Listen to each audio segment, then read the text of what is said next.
Hola,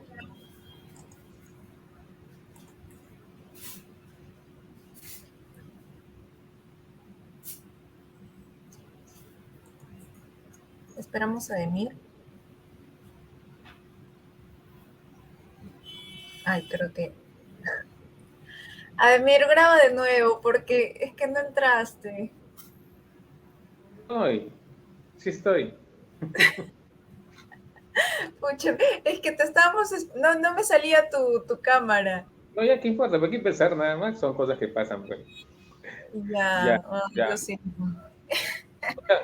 ¿Escuchan bien? Sí, Ya. Bueno, buenas noches con todos a una nueva edición de No hay Futuro. Bueno, son cosas que pasan también. Ayer grabando un programa también me pasó algo igual que la persona se fue como media hora y tuve que esperarlo y hacer hora y comenzar a hablar. Pero bueno, son cosas que pasan. Bueno, bienvenidos a esta nueva edición, a la tercera ya de No hay Futuro. Y en esta vez, bueno, tenemos aquí a un amigo, a José de la Cruz Ponce, abogado sanmarquino, especialista en Derecho Laboral, que nos va a hablar sobre un tema importante, ¿no? O sea, y nos va a dilucidar una duda que debe estar en todos, pero que él lo tiene claro, creo, ¿no? Si el Perú en estos momentos vive una dictadura, ¿no?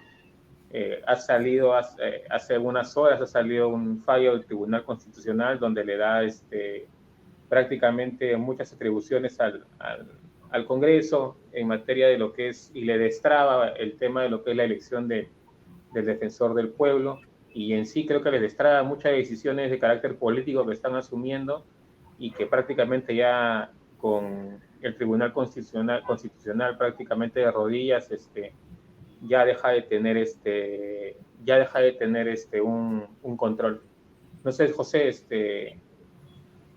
¿qué puede decirnos de esto?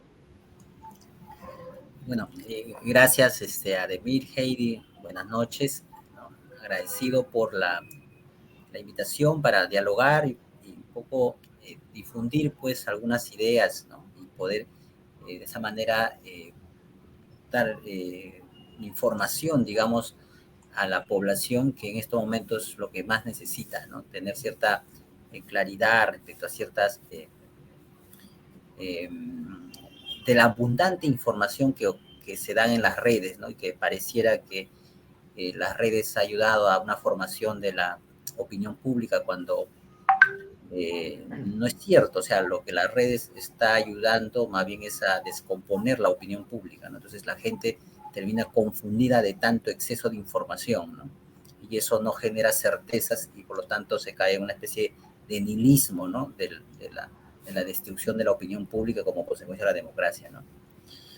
Bueno, esto no lo digo yo, lo dice eh, este filósofo coreano en la Infocracia, es un libro que creo que es muy importante, y porque tiene que ver con la dictadura, ¿no? Es decir, el tipo de dictadura que estamos viviendo, o sea, no es una dictadura clásica, ¿no? La redundancia, la clásica clasificación de tipos de dictaduras, ¿no? Que había la dictadura militar, que nos enseñaban en segundo año de ciencia política, ¿no? La dictadura militar, la cívico-militar, ¿no? La dictadura institucionalizada, ¿no? Hoy vivimos un nuevo tipo de dictadura, eh, en el sentido de que recordemos que es dictadura cuando estamos en ese límite de la decisión, si la decisión política, ¿no? Tiene un carácter autoritario y vulnera obviamente el Estado de Derecho, o en este caso el Estado constitucional de Derecho, ¿no? Entonces, eso es por un primer momento lo que podemos decir, o sea, es decir, si en esta configuración de hechos políticos hay vulneración de derechos mínimos fundamentales, de documentos internacionales, ¿no? Como la Convención, la Carta Internacional, los derechos humanos, todos los documentos internacionales, eh, el balance es que sí hay vulneración de estos derechos mínimos fundamentales. Eso por un lado. Y por otro lado, se construye una opinión pública, como decía, voy a repetir ese tema, ¿no? A partir de medias verdades, ¿no? O sea, no de mentiras, sino de medias verdades, ¿no? Que es lo que se denomina el fake news. Y estas medias verdades generan una aparente opinión pública que no es una opinión pública en realidad, ¿no? Porque ya las redes ha llevado a destruir la opinión pública, ¿no? Y entonces esta aparente opinión pública a través de los fake news lo que hace es básicamente legitimar a partir de medias verdades este hecho político donde se vulneran derechos mínimos de un Estado constitucional, ¿no? Entonces, estos nuevos elementos que no se estudiaba obviamente en la ciencia política clásica de la clasificación de las dictaduras, donde nos enseñaban pues que la dictadura viene de la institución romana, ¿no? Que el dictador romano tenía 4 meses, si no me equivoco, para poner orden, se le daba todo el poder en Roma para poner orden a un gobierno, ¿no? Era pasajero, ¿no? Una institución legítima, digamos, en la República Romana. Pero eso es la clasificación clásica, ¿no? Pero hoy en día hay elementos nuevos que tenemos que analizar, que nos lleva a determinar que sí estamos en una dictadura, digamos, de nuevo tipo, pero estamos en una dictadura. Eso es lo que podría decir, digamos, de entrada respecto a si estamos o no estamos en una dictadura. No considero con estos nuevos elementos si estamos, ¿no? Porque los grupos de poder han construido una aparente opinión pública, ¿no? Y que Lima responde a ella porque justamente Lima es la que tiene conexión de internet y de redes de Wi-Fi y que responde a esa forma de opinión pública creada por los grupos de poder, ¿no? ¿Por qué no han podido configurar esa supuesta opinión pública, por ejemplo, en Puno, en Ayacucho, en las alturas? Porque donde no llegan las redes, pues, como no llegan las redes, no se ha podido construir ahí un discurso, ¿no? Entonces, ese también es el problema. Es decir, lo que sucede es que en nuestro país, hoy en día, los mecanismos de dominación ya no es la biopolítica, ¿no? Los mecanismos de dominación hoy en día son la psicopolítica, es decir, ¿no? A partir de la conducta humana, ¿no? Porque hoy en día la Big Data sabe de nosotros, de nuestros sentimientos, nuestras pasiones, nuestros odios, nuestros elementos que nos motivan, más que nosotros mismos, ¿no? Y entonces los mecanismos de dominación hoy en día es eso, ya no es la biopolítica, pero nuestra élite dominante, ¿no? Que no ha construido una red, que es lo que prometió Telefónica, ¿no? Cuando se le dio el contrato privado, tirar toda una red a nivel nacional para pues modernizar la tecnología y llevar redes a todo a nivel nacional, las comunicaciones. Eso no se ha construido, solo ciudades tienen línea. Por eso este mecanismo de la infocracia que se llama, que es a partir de construir una opinión pública de las redes, aparentemente, pues no llega a los lugares oriundos del Perú y por lo tanto ahí no se pueden construir esas cosas, ¿no? Entonces nuestra élite dominante, entonces, ¿qué sucede? En esos lugares tiene que usar los mecanismos de dominación del pasado, ¿no? Porque, por ejemplo, en Estados Unidos ya no, ningún país moderno usa como mecanismo de dominación la fuerza, las armas, el ejército, ya no, básicamente se usa las redes como un mecanismo de dominación, y eso se llama infocracia. Entonces, pero como tenemos una élite que pues no tenemos ninguna élite que sea dueño de unas redes sociales, no ha invertido en redes sociales, en tecnología, en conocimiento, nuestra élite se ha dedicado básicamente a la venta de oro, petróleo, gas, guano, de la historia del Perú. Tienen que usar los elementos de dominación del pasado, y eso ¿cuál es? La fuerza, ¿no? Entonces, eso es lo que acontece, ¿no? Entonces, eso es lo que yo podría comentar, ¿no? De entrada, ¿no? Uh-huh. Sí. José, puntualmente sobre la situación de Pedro Castillo y bueno, la sucesión de Dina Boluarte, ¿cuál es tu reflexión sobre el episodio, ¿no? que tocó atravesar con Pedro Castillo? ¿Consideras que hubo efectivamente un golpe de Estado? ¿Consideras que o consideras que hay una sucesión constitucional como ha tratado de defender Dina hasta este momento, ¿no? Sí, mira, yo creo que lo que ha sucedido cuando Pedro Castillo sale a leer el documento, ¿no? Tan similar al documento que leyó Fujimori el 5 de abril del 92, ¿no? Y Pedro Castillo repite el formato del 5 de abril del 92, ¿no? Como que se homologa, digamos, las conductas, ¿no? Lo que yo sí considero, por dos razones, es decir, uno, ¿no? Que Castillo, en primer lugar, es detenido por su edecán, ¿no?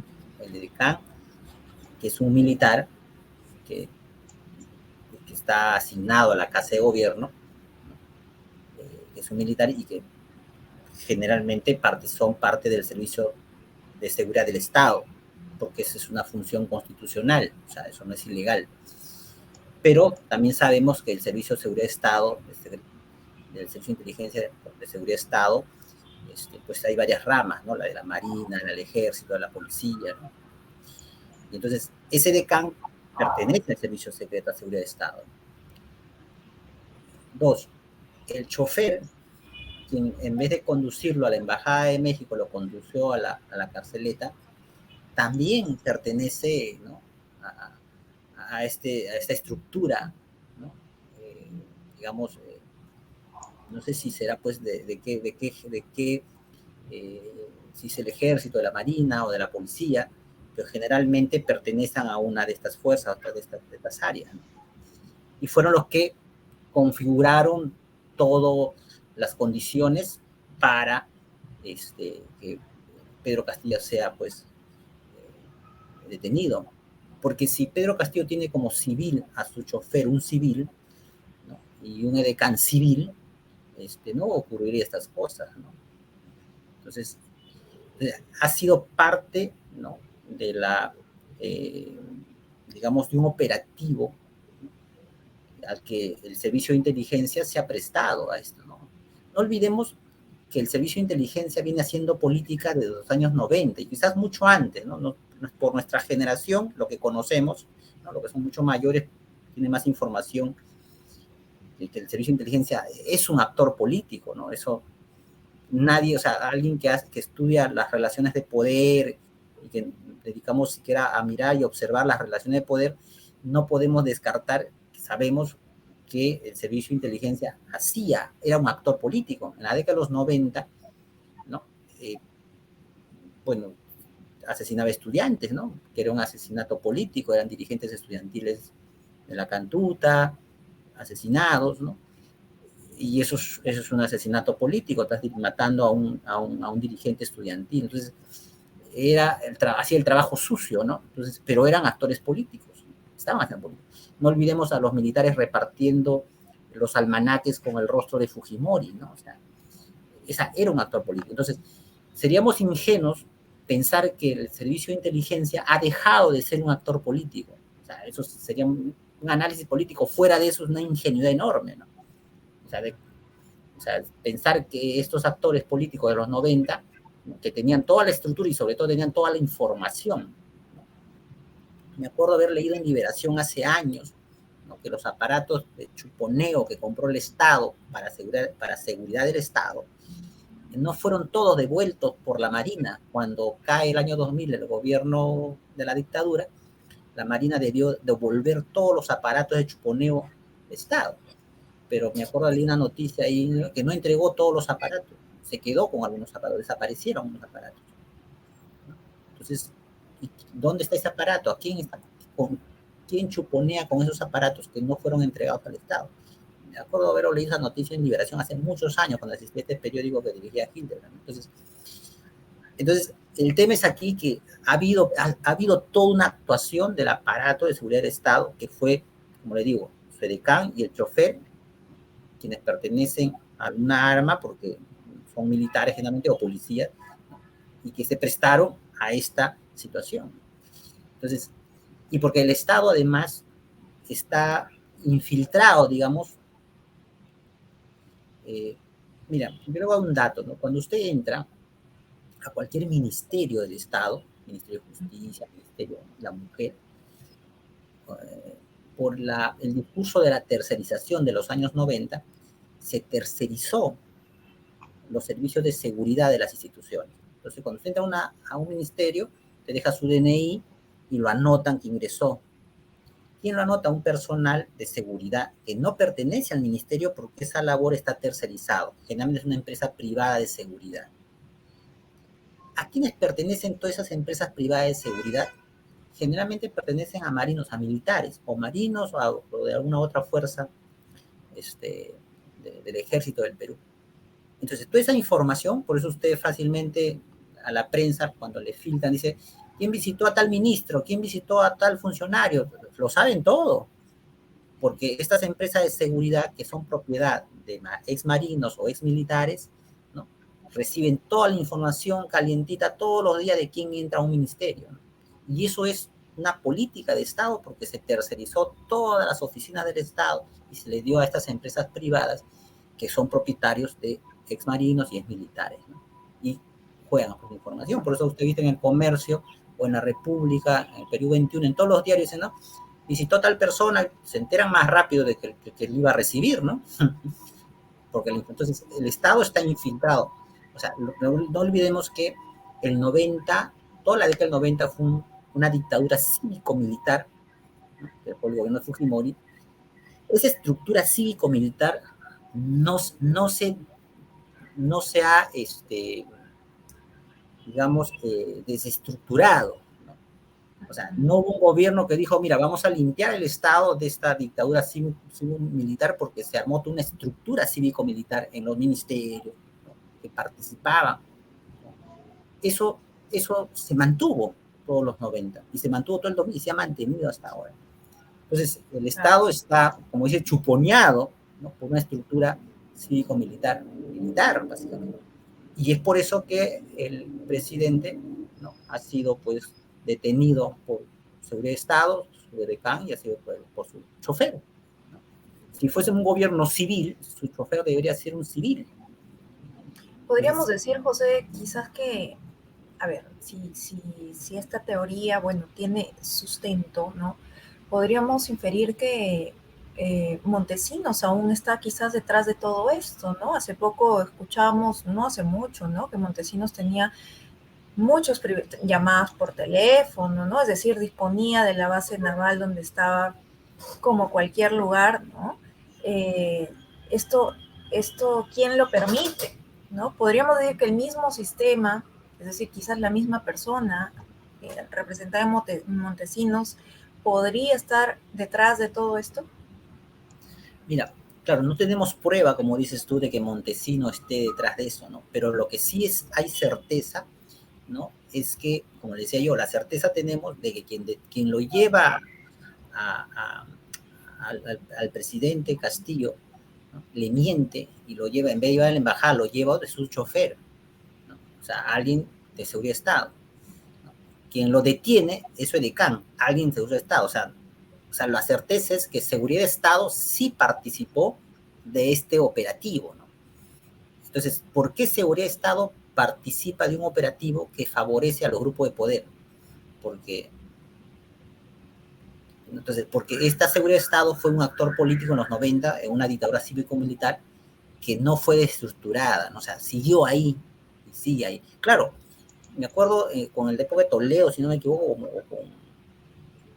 con Valentín Paniagua, hubo una gran cantidad de agentes del Servicio de Seguridad de Estado que fueron retirados del Servicio de Inteligencia, ¿no? Salió una república, una lista de personas. Pero quedaron. Además, se necesita, porque el Estado sí necesita un sistema de seguridad de Estado, pero la seguridad de Estado no está para detener presidentes y perseguir dirigentes, ¿no? Esa no es la función de seguridad de Estado. No puede tener un presidente y menos a dirigentes, ¿no? Entonces, pero esa es la función política que hace esta labor, ¿no? Entonces, se convierte en una especie de policía política del Estado, ¿no? Entonces, ese es el tema, ¿no? Entonces, eso no se hace. Entonces, no analizar eso en estas condiciones, o sea, una ingeniería enorme, ¿no? Si no, eso no se ha desmontado, entonces es el término. O sea, la dictadura cívico-militar en los 90, el Estado, ningún presidente posterior desmontó esta estructura cívico-militar que estuvo engarzada en todo lo que es seguridad de Estado, y siguen ahí organizados, ¿no? Entonces se convierten en actores políticos desde afuera ya, ¿no? Porque muchos ya no están en el Estado, desde afuera, ¿no? Entonces, eso es importante analizarlo, ¿no? Que no se dice, no se analiza, no, en los medios, ¿no? Porque obviamente los medios no lo dicen. Entonces, en cuanto a lo de Castillo, yo creo eso, ¿no? Fue parte de un operativo, ¿no?, que llevó a una decisión de este tipo, ¿no? Parte del operativo. Ahora, lo que también considero, y eso también lo ha señalado Zaffaroni, ¿no?, es que Fujimori fue sentenciado por delitos de corrupción, ¿no? Por el tema de los periódicos Chicha, por el tema de la CTS Montesinos y por la muerte de estudiantes. Pero Fujimori jamás ha sido sentenciado por cerrar el Congreso. Jamás ha sido sentenciado por cerrar el Congreso. Entonces, jurídicamente hablando, jamás fue sentenciado por eso. Sin embargo, a Castillo, ¿no?, por hacer una declaración de cerrar el Congreso, porque no llevó ningún militar a la puerta del Congreso, ¿no? O sea, es decir, hubo en términos jurídicos, fue una intención, ¿no?, en todo caso, una intentona, pues se le mete preso, ¿no? Entonces, ante dos hechos similares, digamos, ¿no? No tan similares, porque Fujimori sí llevó el ejército a la puerta del Congreso y cerró y lo arrestó al presidente de la Cámara de Diputados, ¿no?, Enrique del Villar, ¿no? Pero Pedro Castillo no encerró a nadie ni mandó a ningún policía, al contrario, su edecán lo detuvo a él. Entonces, es, digamos, ha sido como una especie de finta de golpe de Estado, una declaración que finalmente no se consumó. Así es. Y por lo tanto, como le digo, en la historia del Perú, ningún presidente, en este caso en la historia reciente, ha sido detenido o ha sido sentenciado por cerrar el Congreso. Porque es un hecho. Sí, Ademir, ¿vas a hacerle una pregunta? Ok. Sí, lo José, que quería preguntar, no sé si me escucha bien. Sí, ¿no? Sí. Ya, no, pero a pesar de todo lo que José indica del tema de los mecanismos de dominación, de que hay una sofisticación, el término no me sale muy bien, pero a pesar que los mecanismos de dominación han mejorado o no, o están mejor estructurados ahorita sobre la población, a medida que pasa el tiempo, la gente va cobrando conciencia de lo que José indica, o sea, de que hubo algo preparado, ¿no?, detrás de todo lo que sucedió el 7 de diciembre, si no me equivoco, del año pasado. Hay una suerte de coordinación entre los poderes del Estado, ¿no?, para poder conducir al país ¿no?, hacia un lado. El otro día entrevistábamos a la abogada Silvia Sánchez y prácticamente la pregunta, después de su intervención, la pregunta que le hacíamos era, y al final, ¿qué esperamos nosotros? O sea, estamos supeditados a una acción valiente de un juez, a la acción valiente de un fiscal, a la acción valiente a la acción valiente el director, el presidente de un organismo independiente, porque en realidad la estructura del Estado, los poderes del Estado nos están llevando hacia un lado donde la población prácticamente ya no tiene salida, controlado el Congreso, controlado el Poder Judicial, controlado la Fiscalía, controlado el Tribunal Constitucional, prácticamente una presidenta que emite mensajes a la nación desde ¿cómo se llama? Baja del helicóptero, da su mensaje y se regresa con su guardaespaldas. Prácticamente un gobierno que gobierna solamente desde Lima. Entonces, ¿qué es lo que nos puede esperar de aquí en adelante? Que es un poco la pregunta más importante. Creo que en el sur están dando las respuestas, la gente de alguna otra manera está resistiendo, pero también es cierto que tiene miedo, porque en esta oportunidad justo coincidíamos también con Silvia de que nosotros cuando salíamos en las marchas hace 20, 30 años, bueno, te capturaban, te llevaban a seguridad del Estado, te registraban y punto, ¿no? Pero ahora te están disparando a matar, ¿no? Entonces, es algo, es un escenario nuevo en realidad el que se está presentando y donde ¿cómo se dice? El endurecimiento del régimen, hacia dónde nos va a llevar. Ya tuvimos escenarios parecidos donde se endurecieron los regímenes y terminamos pues teniendo grupos subversivos, Sendero Luminoso, MRTA y otros grupos más. Entonces, de aquí al futuro, el futuro se presenta bastante preocupante y parece que estas personas o estos actores políticos no piensan en el futuro, sino piensan en lo inmediato nada más. No sé, José, ¿qué puedes decir al respecto? Claro, sí, en ese aspecto lo que está sucediendo, como estamos en una dictadura por estas características que yo señalaba, eh, lo que está sucediendo es que el gobierno, ¿no?, al endurecer, ¿no?, y legalizar la criminalización de la protesta, disparar a los manifestantes, ahora con esta sentencia del Tribunal Constitucional, bloquear salidas legales, ¿no?, a un problema político, porque este es un problema político, pero claro, dentro de una racionalidad jurídica tenemos que instrumentalizar las salidas legales, pero lo que está haciendo el gobierno es cerrar las puertas, digamos, de la civilidad, ¿no? Es decir, me cierras la puerta para entrar al Poder Judicial y sacar una acción de amparo, defenderme. O sea, lo que está haciendo es cerrar todas las puertas y lo que está llevando es a empujar a la población, ¿no?, a que cale, digamos, y esto incremente la violencia, ¿no? ¿Por qué? Pero sin embargo, lo que no entiende aquí el gobierno, ¿no?, es que el gobierno y los grupos de poder es que creen que este es un movimiento del sur, ¿no? Porque claro, siempre se ha dicho, no, el sur es rojo, siempre ha votado por la izquierda, ¿no? Pero en realidad, si uno analiza este movimiento del sur, no es un movimiento de izquierda, no es un movimiento de izquierda, porque lo que ellos reclaman, en realidad, ¿no?, si ustedes se dan cuenta, son banderas liberales, ¿no? O sea, es decir, para comenzar, la naturaleza, digamos, de las personas que protestan, ¿no?, una gran cantidad son comerciantes, ambulantes, ¿no? Porque recuerden, ya ahí no hay ni obreros ni estudiantes. Esa configuración obrero-estudiantil eran los 80, eso ya pasó, eso ya no se va a volver a repetir. O sea, por eso cuando yo he ido a la marcha, no he visto, creo que contados, no pasaban de 100 estudiantes, ¿no? O sea, porque esa alianza obrero-estudiantil es una configuración pasada ya de la modernidad. Ahora estamos en la posmodernidad, donde los elementos culturales son los espacios, digamos, de resistencia frente a lo global. Y lo cultural aquí es el elemento fundamental. Y es decir, ¿qué buscan estos señores del sur? Reconocimiento, dignidad. Reconocimiento y dignidad. Es un elemento liberal.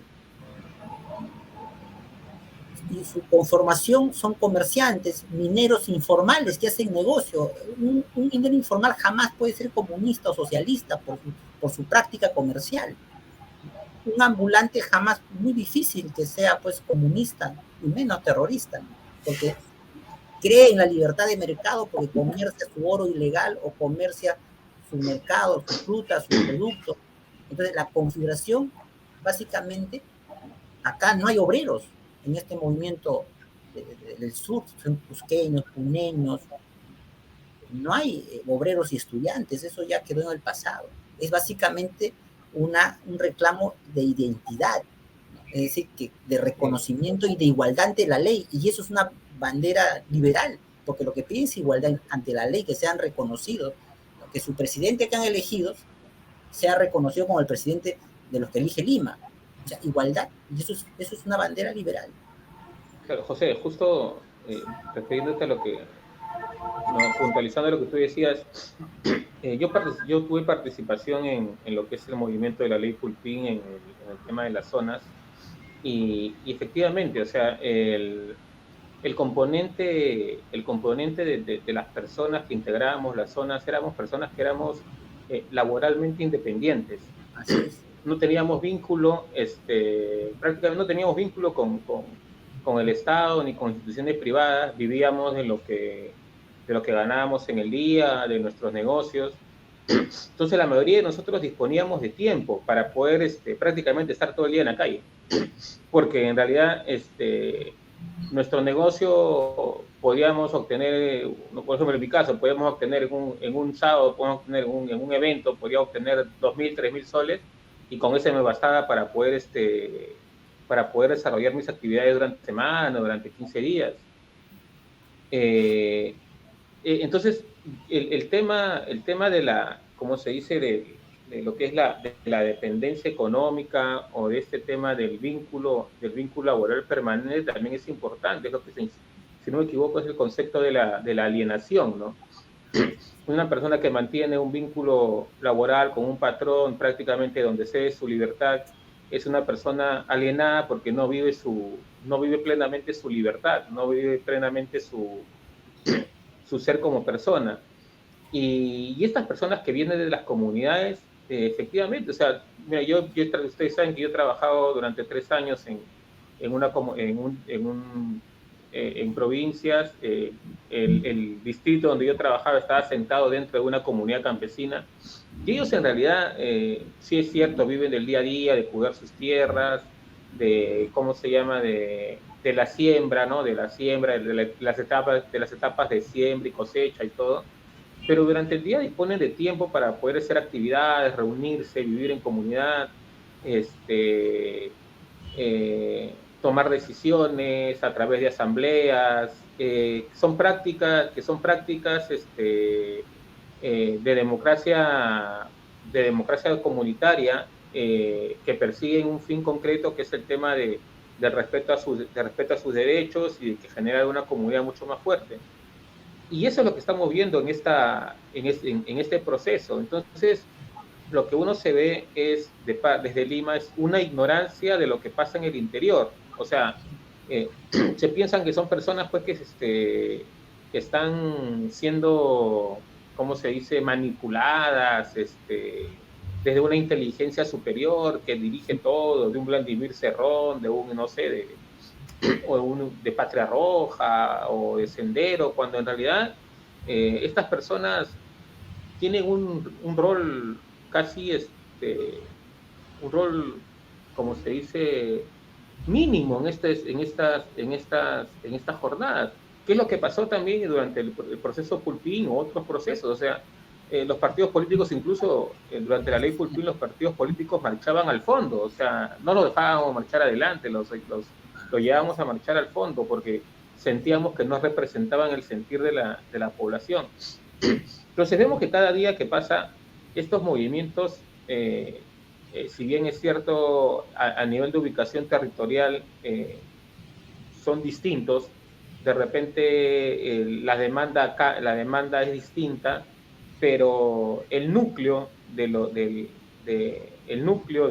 protesta, quiénes se movilizan, cuáles son las características de las personas que se movilizan, terminan siendo las mismas, y por eso la gran capacidad de poder resistir en la calle.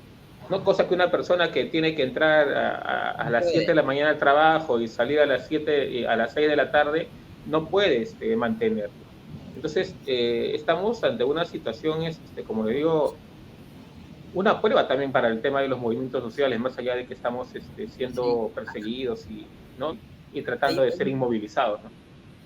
Sí, hay un desconocimiento total de lo que está sucediendo en el sur. Por ejemplo, mire, la otra bandera que tiene el sur es nueva constitución. La pregunta clásica, el constitucionalismo, o sea, los pueblos que pedían constitución en la historia constitucional, fue el movimiento liberal, quienes fueron los primeros movimientos liberales en Estados Unidos que querían una constitución. O sea, el querer una constitución no es una bandera ni socialista ni comunista. El querer una constitución es una propuesta liberal. El liberalismo europeo y el liberalismo norteamericano, su bandera era establecer constituciones. Y entonces piden igualdad, piden constitución.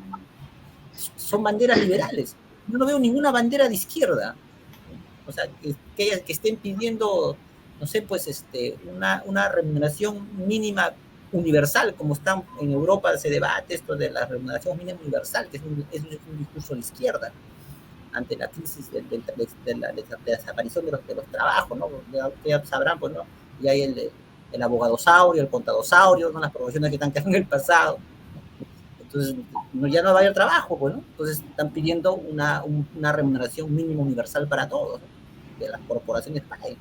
Pero bueno, ese es un discurso izquierdo en Europa, pero acá no se ve nada de eso, acá se ve nueva constitución, que es una bandera liberal, igualdad ante la ley, no ser discriminado y dignidad, bandera liberal, y la composición de quienes marchan son ambulantes, porque el 70% de nuestro país son autónomos, así informales, son liberales, en fondo, ¿no? De su práctica. Entonces, y de acá de Lima seguimos, no son rojos, son comunistas, la izquierda, el sur vota por la izquierda. Bueno, sí, pues el sur vota por la izquierda, pero la composición de lo que está pasando acá más bien es lo que los europeos escribían que decían, ¿no? Que la resistencia ante la globalización va a ser las identidades culturales. Y lo que vemos, lo que está resistiendo son identidades culturales, puneños, aymaras, quechuas, lo que decía ellos. Entonces, y acá ya no podemos analizar bajo la lógica de obreros y estudiantes, que eso ya ha pasado. Entonces, eso es lo real, ¿no? Eso es lo real. Entonces, ahora, Dina, ¿cómo juega? Como preguntaba Ademir, ¿no? ¿Cuál es el papel de Dina aquí, no? O sea, lo que yo veo es que esta situación va a llevar a que estos grupos del sur, a que la violencia se reproduzca, porque Dina, al cerrar todas las puertas legales, los caminos legales, ¿no? Lo que está llevando es a que la violencia se reproduzca, ¿no? Que el debate cambia en realidad, porque cuando se presentó la génesis de los movimientos, de movimientos como Sendero Luminoso o el MRTA, lo que cambió en realidad luego de las grandes acciones las grandes acciones del ejército en Ayacucho y en varias partes del país, ¿no? que generaron muertos y todo. Lo que cambió fue el debate en el interior de los partidos políticos y en el interior de los movimientos departamentales, provinciales, regionales, ¿no? Porque decían, ya, pero no nos dan otra opción, ¿no? O sea, la única opción que terminaba siendo la insurgencia. Porque decían, nosotros hacemos todo lo posible para entrar al sistema, ¿no? Hacemos nuestro partido, postulamos, ¿no? Ganamos, pero no podemos gobernar, o sea, no podemos decidir. Entonces, cualquier persona que está del otro lado le diría, oye, ves, mira, postulaste, te organizaste, postulaste, ganaste, pero igual no gobernaste. O sea, al final, ¿de qué te sirvió hacer eso? El otro camino es el que... Entonces, los sectores más radicales terminan ganando posición en este tipo de escenarios. Y lógicamente lo de Dina, lo del Congreso, lo de Otárola, puede ser un tema que ponga un dique en este momento, pero hacia el futuro va a ser un tema que seguramente nuestros hijos, nuestros sobrinos lo van a sufrir. Y ya no vamos a hablar pues de movimientos sin dinero, ¿no? Vamos a hablar de dinero, movimientos con dinero, porque van a tener dinero de la minería informal, van a tener dinero del narcotráfico, van a tener dinero de muchas fuentes que lógicamente que los movimientos entre los años 60 y 80 carecieron. Entonces, por ese lado iba siempre mi preocupación y mi preocupación sobre todo por gente de la academia, ¿no? O sea, de gente de la universidad, profesores universitarios, amigos nuestros también que pareciera que, no sé, o sea, pareciera que no leyeron o que no leen historia o que o no ven o no, porque la historia tiene una función, ¿no? De un poco y sobre todo en el Perú que los cambios que la historia se repite, ¿no? Pareciera que estuvieran estacionados en una situación en la cual simplemente no ven más allá de lo que ven de sus propias narices, ¿no? No sé qué opinas de esto, José. Claro, lo que sucede es que todo esto que está aconteciendo en el gobierno, o sea, Dina, al cerrar todo esto y al tener resistencia cultural, digamos, en el sur, porque eso es lo que es, resistencia cultural, obviamente lo de Castillo es coyuntural, porque o sea, el reclamo va más allá de Castillo incluso, va más allá de Castillo. Hay gente castillista, obviamente, pero va más allá de Castillo. Entonces, Lo que va a pasar, yo creo, es que va a incrementar la informalidad del Estado. Es decir, tú te vas a provincias, se forman asentamientos humanos, o sea, pequeñas ciudadelas en Arequipa, ¿no? En Ayacucho, cercano a una mina o cerca a una agroindustria, ¿no? Entonces, yo acá en Guaral, ¿no? En mi tierra, ¿no? Yo me acuerdo que, no sé cómo se llama, un pueblo que se creó, un pueblo de la noche a la mañana, porque había una hacienda ahí, una agroindustria enorme que generaba trabajo a miles de trabajadores del campo, o sea, obreros de campo. Y como está lejos de la ciudad, armaron una ciudad cerca, una novela, ¿no? O sea, crear una ciudad. Entonces, ¿qué va a pasar? Que va a crecer la informalidad. ¿Por qué? Respecto al Estado, ¿no? ¿Por qué? Porque este sector social que no se siente representado por el Estado no lo escucha, el Estado le cierra el camino a todo. Entonces, lo que va a acontecer es que, y que mueve dinero, porque hay dinero ahí, la mejor digamos, ejemplo que grafica, ¿no? Es esta chica, esta cantante, ¿no? Yarita Lisset, que dio 50.000 soles para la marcha y que el gobierno le ha embargado su vehículo, ¿no? Por haber colaborado con la marcha. Entonces, hay dinero. Esta chica no es comunista ni socialista, ¿no? Tiene la identidad cultural, canta su guayno, le gusta a la gente y gana su dinero cantando su guayno. Entonces voy a que lo que va a acontecer es que estos grupos que se regresan a Lima, ¿no? Se regresan de Lima allá al sur, lo que va a hacer es que va a crecer la informalidad respecto al Estado. Entonces se van más lejos, hacen su mini informal, hacen su negocio, ¿no? Informalmente respecto al Estado, porque no necesitan crecer, o sea, no necesitan para crecer del Estado. Por ejemplo, el mismo ejemplo de Yarita. ¿Yarita ha necesitado al Estado para crecer? No. Y así hay muchísimos en el, ¿cómo se llama? Sí, provincia. O sea, se da el gusto de dar 50, acá los tres, ¿no? Ni los tres juntando damos 50.000 soles para la protesta. Ahí las bandas, por una banda, por ejemplo, en una banda para una comparsa, para una fiesta 20.000 comunal, 20.000 soles, 25.000 soles, y sin ningún y problema. así como Yarita, hay muchos ahí en el sur. Lo que están haciendo es trasladar esos dineros que gastaban, que se gastan en las fiestas y todas estas cuestiones, lo están trasladando a una lucha, lo cual también es bastante llamativo, porque, a ver, cuando tú logras convencer a una persona para poner dinero para un propósito que no es lucrativo, termina siendo un gran avance para tu movimiento. Es como cuando es resistencia cultural. Así es. Exacto. Resistencia a defensa de su identidad cultural. Por eso aportan. Exacto. Y otra pregunta, José, viniendo a este tema, los liberales en el Perú se han sacado la careta, ¿no? O como decía Mariátegui, son, bueno, en realidad ha resurgido ese tema de lo que hablaba Mariátegui del liberalismo tradicionalista, ¿no?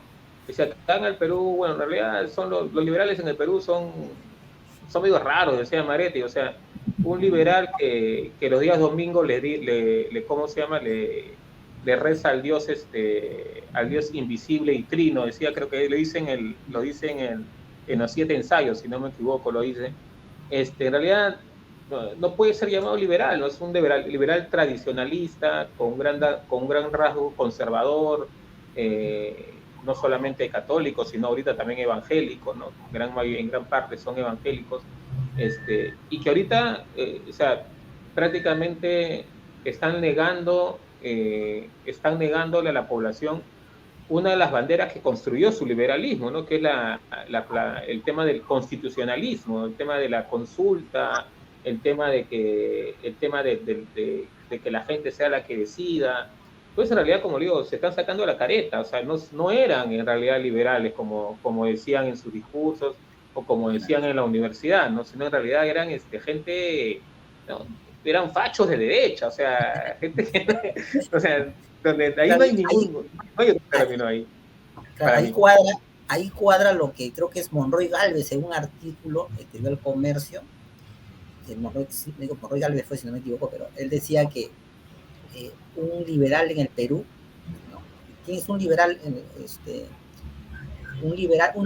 ¿Quién es un facho? Decía, ¿no? ¿Quién es un facho en el Perú?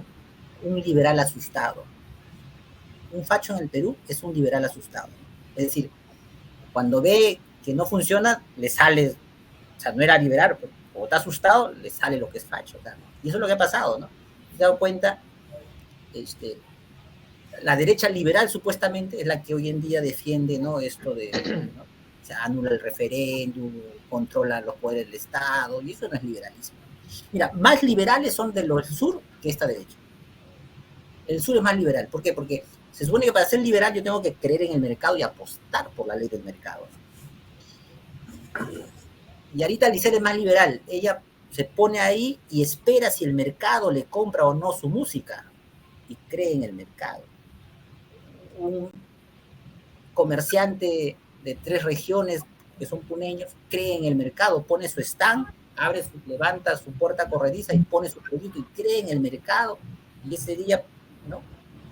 Ruega, reza y cree en el mercado porque dice, no, voy a vender, y vende, porque cree en el mercado.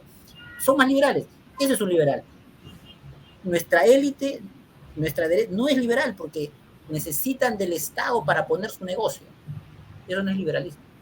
Pero hay un punto, ¿no? Aquí, ¿no? De que hay un punto, y vuelvo a lo que había dicho, hay un punto donde, claro, creen en el mercado, apuestan por el mercado, apuestan por ser independientes, por desarrollar lo que creo que Weber decía, ¿no? Diferenciaba entre ser capitalista y desarrollar actividad capitalista. O sea, la actividad capitalista siempre existió. O sea, lo novedoso a partir del siglo XVI-XVII es el sistema capitalista, ¿no? Que lo construyeron los grandes, lo construyó el gran capital, pero la actividad capitalista, la informalidad siempre existió. Entonces, pero cuando ellos pasan a ser actores políticos, no les creemos, o sea, no, los desconocemos, los invalidamos, ¿no? O sea, decimos que están manejados, que están, que son dominados, y todo ese discurso que nosotros, que muchos embanderan, ¿no? Como se dice, enarbolándolos como la imagen de la libertad, termina cayendo en el tema del racismo, del clasismo, del poco entendimiento sobre lo que estos sectores en realidad están pidiendo ¿cómo se llama? En el país. Y que en realidad que ni siquiera los gobiernos regionales ni los provinciales manejan. O sea, yo estoy trabajando ahorita en Tumbes y en realidad el tema de la sociedad civil, el tema de las comunidades, de las organizaciones, pasa por un tema totalmente distinto de lo que es la organización del Estado. Sí, están en otra, ¿no? O sea, no se está comprendiendo el desenvolvimiento y el desarrollo de las fuerzas sociales, ¿no? Eso es lo que está pasando, ¿no? Eso es lo que una vez dijo Fukuyama mira, Fukuyama vino al Perú una vez, ¿no? Un liberal que todos conocemos, ¿no? Por su libro. Y lo que él señaló es que le preguntaron, ¿no? Sobre la crisis en el país, porque cuando él llegó, también creo que se había dado, no sé si el moqueguazo o el aymarazo, pero uno de estos movimientos regionales, ¿no? O el arequipazo, porque tenemos todas las regiones. Entonces él llegó cuando se dio esta crisis, ¿no? Entonces lo que él dijo me pareció interesante, pese que viene de un liberal como es Fukuyama, pero que acá sonaría pues seguramente de rojo, ¿no? De socialista, ¿no? Pero es un liberal. Pero lo que él decía sobre esa crisis es que él decía, no, lo que pasa es que el Perú no entiende por lo que está construyendo con esos movimientos, porque nosotros acá en Lima, a la derecha, dice, no, si hay marchas, si hay protestas, si hay toma de puentes, ¿no? Y sacamos un gobernador regional y ponemos otro gobernador regional, eso es un caos, eso es de ingobernabilidad, ¿no? Lo que decía Fukuyama, no, están aprendiendo a construir su democracia, porque solo en esa figura, en ese acontecimiento, las fuerzas sociales van a ir tejiendo y construyendo, ¿no? Porque mira, la historia universal, para que los griegos lleguen a la democracia, ¿no? Probaron todas las formas de gobierno existentes, ¿no? Pasaron por la monarquía, la oligocracia, la oligarquía, la aristocracia, la oclocracia, probaron todas para llegar la tiranía de los de 2000, la tiranía de los 500, probaron todas las formas de gobierno para llegar a la democracia. Nosotros estamos en ese camino, ¿no? Por eso que Fukuyama dice, esto es un proceso de construcción de su propia democracia de ustedes. Pero claro, los liberales no lo entienden así. Para ellos es un caos.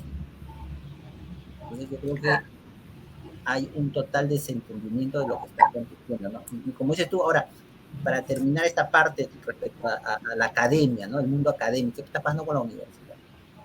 Yo creo que lo que está pasando en la universidad, ¿no? Es que la universidad ya dejó de ser el centro de producción de conocimiento, no solamente en el Perú, en el mundo incluso.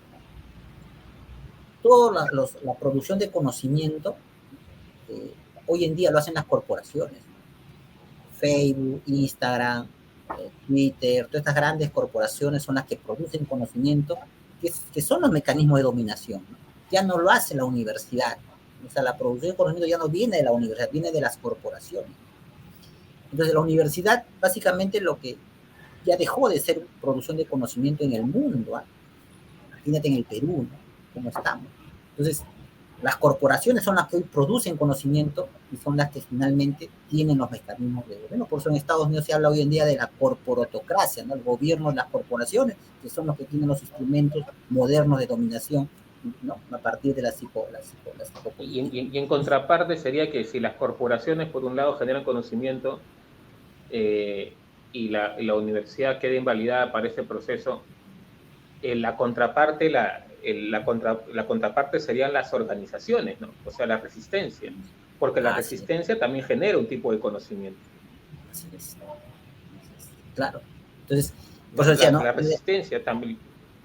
Entonces lo que el mundo académico en el país lo que se ha convertido es en repetir ciertas recetas estructurales, de conocimiento, obviamente, que no es los últimos avances científicos, ¿no? Me refiero a temas sociales, ¿no?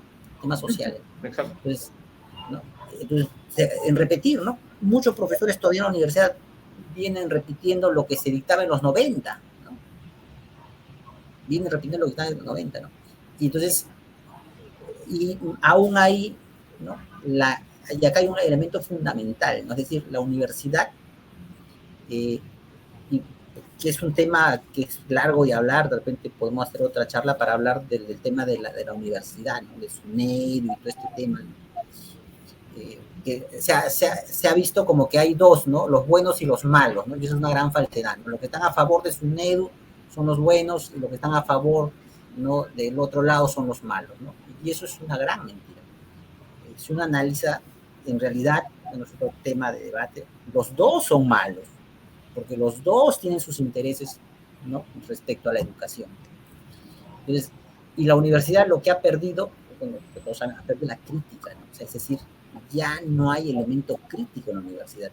Pero no solo es responsable la universidad misma, ¿no? Sino también el propio desarrollo de las redes sociales, ¿no? Las redes sociales ha quedado demostrado que anula el elemento crítico, ¿no? en el proceso de conocimiento, ¿no?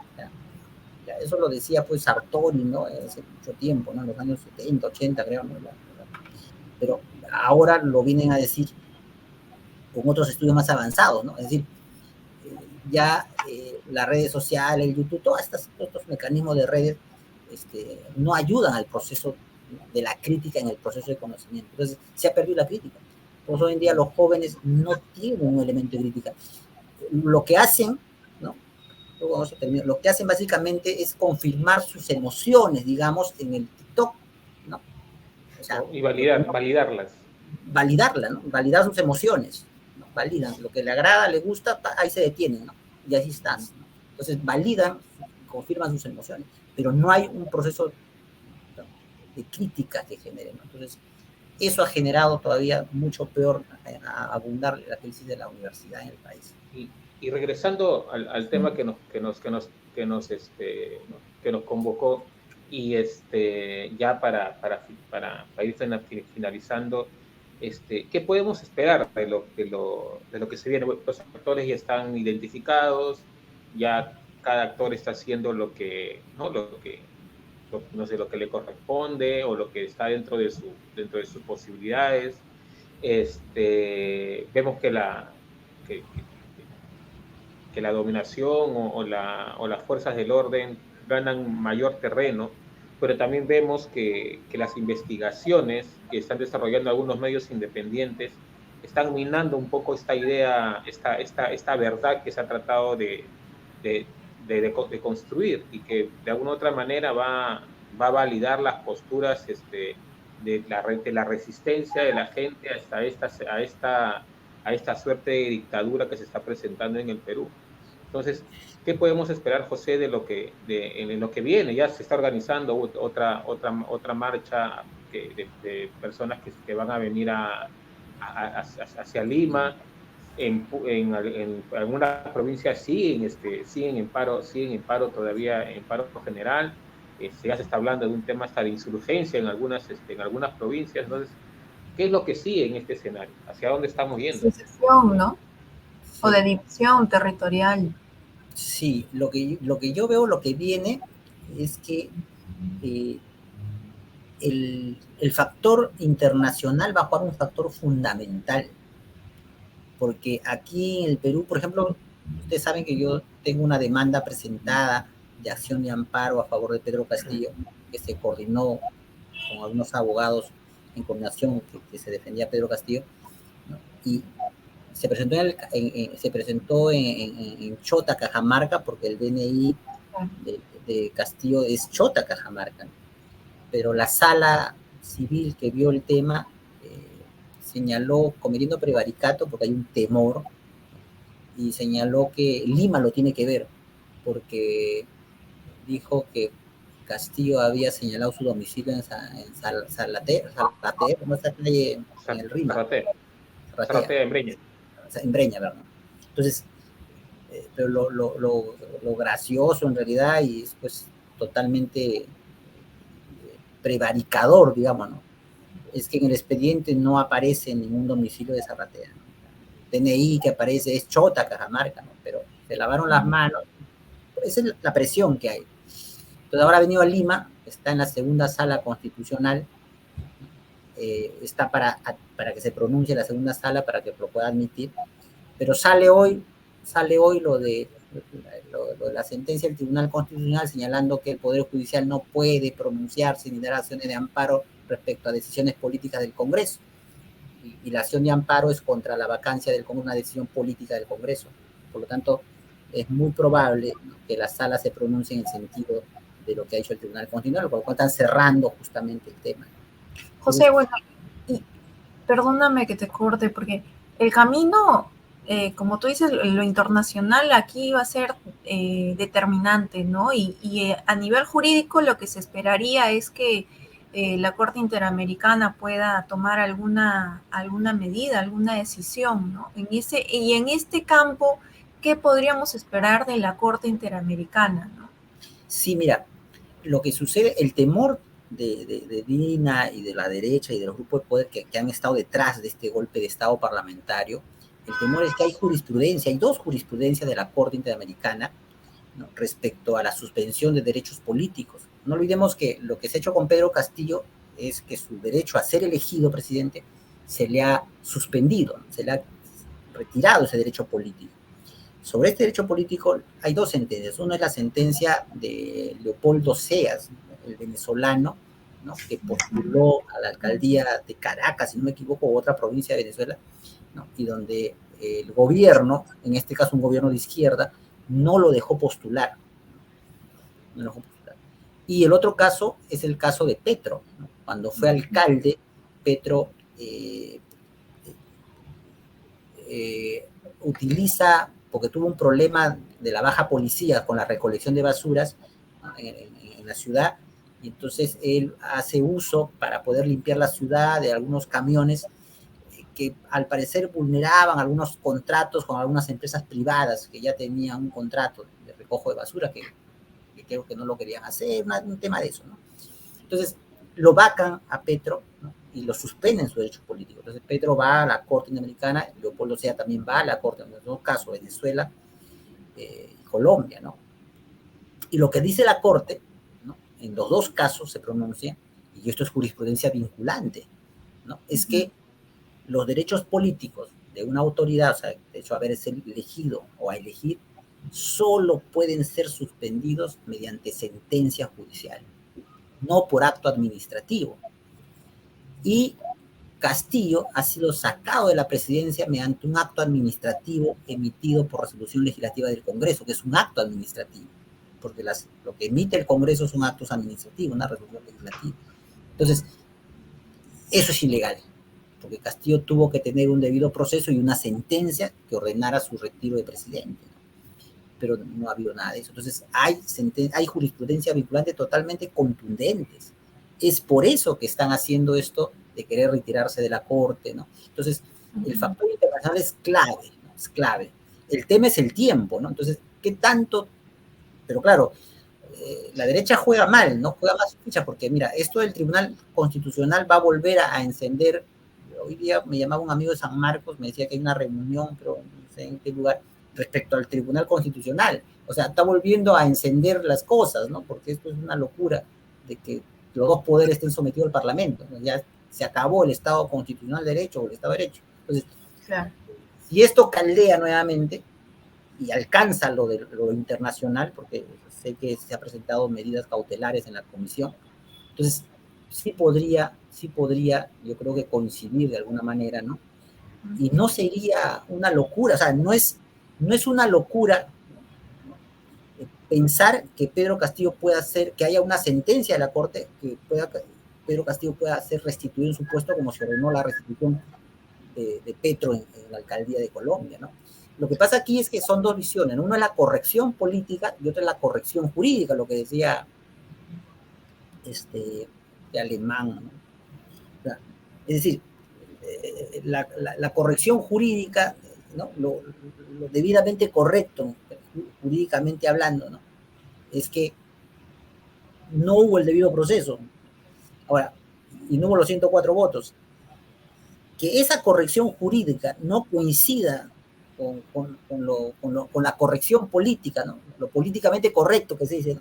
Que no coincida, no es justificación para que nos hagamos ciegos y no miremos lo correctamente jurídico, ¿no? Eso es lo que está pasando, ¿no? Entonces, por eso no es una locura señalar que puede haber una sentencia.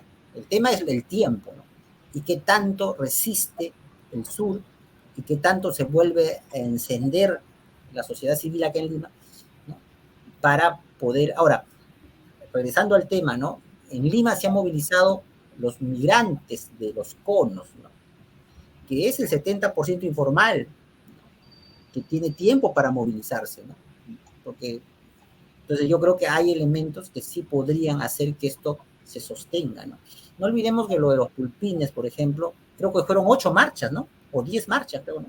8 más o menos, un mes duró más o menos. Sí, más o menos, 8 marchas.